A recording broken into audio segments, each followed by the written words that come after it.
Okay, where did I leave off? It's 2019. I'm sorry, it's not 2019. It's 2015, July 19th. I'm at Barnes & Noble and explaining my poem, my first poem called By the Salty Sea. And I left off with um, the line, Hell facts me to bed, forward, play on words, always said, machine is man's best friend. He never said that? Okay. This is in reference to Ford. Like I said in the previous clip, that it's connected to the pickup truck that I bought for like the pressure washing and vinyl siding and home improvement stuff and decks and things like that. And I found out later that it was hot wired or rigged, so you can totally turn the ignition without the key and it starts up. So it could have been a symbolic reference that some kid like me, it's probably a boy, got taken too, and it was the descendant of Ford, like either the president or the Henry Ford. And there you go, the president or the guy that invented the freaking car, Ford model car. Okay, so he never said that. He never said machine is man's best friend, but you know, I said might have said, meaning because he made a car, right? A truck. So machine is a car, right? Okay. So anyway, so I put in my imagination, I guess, and say Ford always says machine is man's best friend. He never said that. But the sea, the salty sea, is but a pasture for green and land will meet. Okay.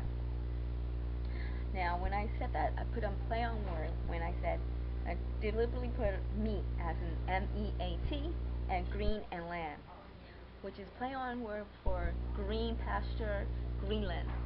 Okay, one of the Vikings discovered Greenland. Eric the Red, and Leif Erikson.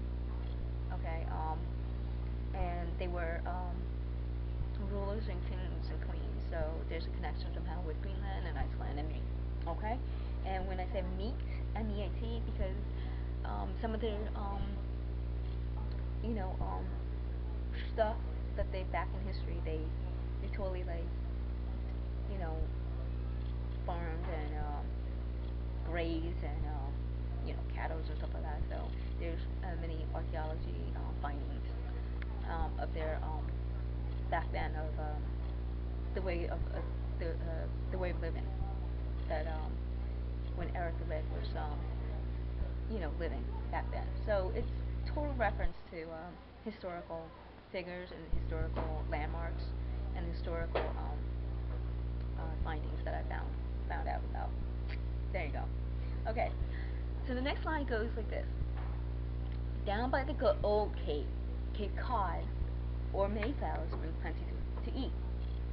Now when I said that, down by the old Cape Cod, okay, I'm referencing the cod and hook, which is battle between cod and hook. I already told you about the what do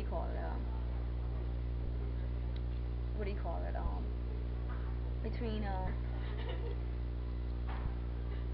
kings and queens, or brothers, or they were like related to each other, but it was the war of the cod and hooks. You have to look that up. Now I posted it somewhere in the live journal already, so that's definitely in reference to that. And not only that, is Cape Cod itself in where's Cape Cod? The place itself kind of reference to, and then in the United States, because Cape Cod has a lot to do with this situation too, and the cod, the fish itself, and also when I say Mayflowers brings plenty to eat, I'm referencing the 13 colonies, the Mayflower that came to America too. That's where Mayflower comes in, and also there was a Mayflower trucking company, I think, that that came, I don't know, that was in my path for some reason. So there's a reference to the Mayflower, the 13 colonies, and I think my bloodline too, which is the presidents and the Illuminati and stuff like that, because they're all interconnected to royalty too. Okay. It's gonna be the next clip. Alright, it's taking too long now. Okay, I'm gonna finish with my last clip.